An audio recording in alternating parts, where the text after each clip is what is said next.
Mu gihe Ariane yari akomeje guhangayika ku magambo yari yabwiwe n'inshuti ye Sandra, umwijima w'ibanga rya Patrick wagendaga ukura, kuko hari undi mukobwa utangiye kuzamura izina ry'umutima wa Patrick.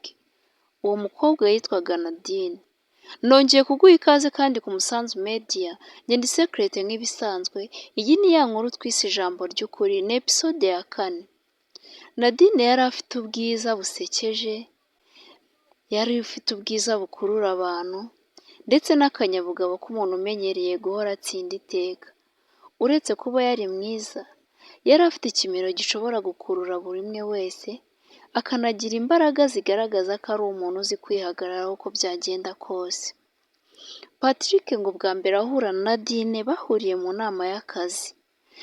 Nadine yamuteye amatsiko kuko yari atandukanye n'abandi bakobwa bose yigeze guhura nabo.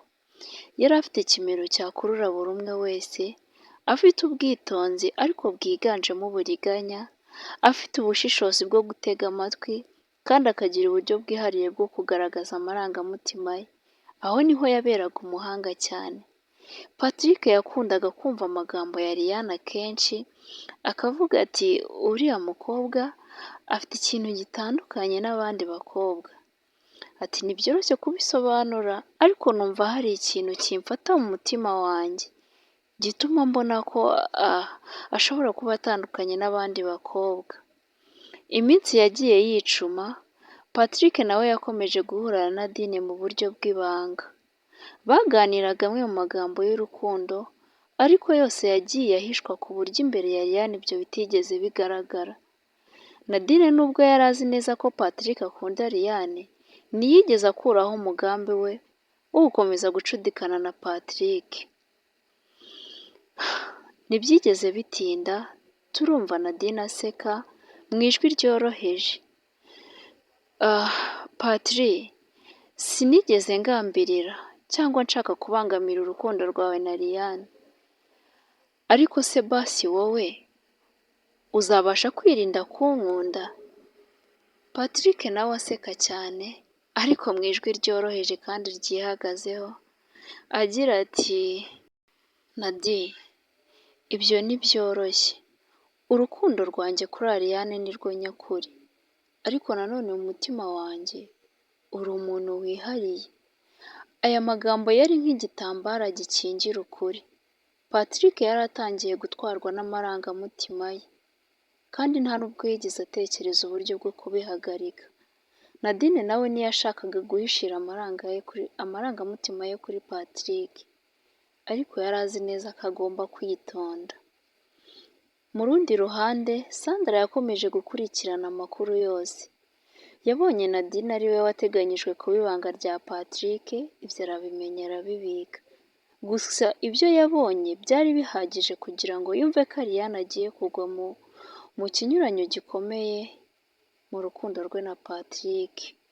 Yakomezaga kwibaza mu mutima we ati umunsi umwe Ariane inshuti yanjye izamenya ukuri, ntabwo nzakomeza kubihisha. Ikindi kandi na Patrick nakomeza gutya, ntabwo azakomeza kwihishira. Ku munsi wari wabanje, Ariane na Patrick ubwo bari kumwe, Patrick yari yamusabye ko yamubera umugore. Gusa ntituzi igisubizo yari yamuhaye, ariko nanone Patrick yari yongeye kumutumaho. Ariane yari afite gahunda yo guhuza na Patrick ku mugoroba nk'ibisanzwe, ariko umutima we wari wuzuye impungenge. Yari hagati yo kwizera Patrick no kwibaza ku byo Sandra yari yamubwiye. Ariane mu mutima we yaravugaga ati ese koko Patrick hari ibanga afite yampishe? Ese urukundo rwacu rushobora kumara igihe gito gutya kubera undi mukobwa? nta kintu nzi, reka nkomeze nigire nkaho nta kintu nzi, kandi koko nta n'ikintu nzi. Ku mugoroba byarageze, ubwo Ariane yageze aho Patrick yamuhamagaye, yabonye ari kumwe na Nadine. Ubwo ni Patrick wari uri kumwe na Nadine. Nadine yaramusekeye, ariko ubona ko mu maso ye hari ikimenyetso cy'ibanga. Patrick nawe abonye Ariane aramusekera cyane nk'umukunzi nk'ibisanzwe. Patrick yabwiye Ariane amagambo arimo urujijo adasobanutse. Yaramubwiye ati Ariya, uyu ni umunsi udasanzwe. Uyu ni umunsi udasanzwe mbisubiremo, nshaka ko twibanda ku byiza biri imbere. Akimara kumubwira ayo magambo, Ariane nawe yahise yibuka amagambo yabwiwe n'inshuti ye Sandra. Umutima we wuzura ubwoba n'amatsiko. Ese azabasha kumenya ukuri kuri Patrick mbere y'uko urukundo rwe rugira ingaruka? Nadine ikimenyetso cy'ibanga rya Patrick, ese yaba yari agiye kwigaragaza?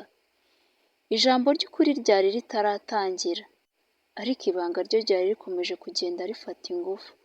Urukundo, uburiganya, n'amagambo y'ibanga byari biri kwinjira mu mwijima wuzuye amatsiko n'agahinda. Utazacikwa na episode ya 5. Iyi ni inkuru yiswe Ijambo ry'ukuri.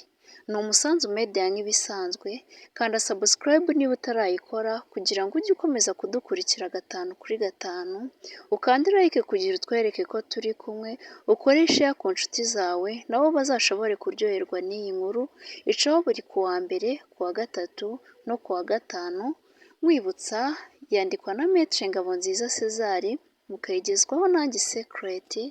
Ciao ciao.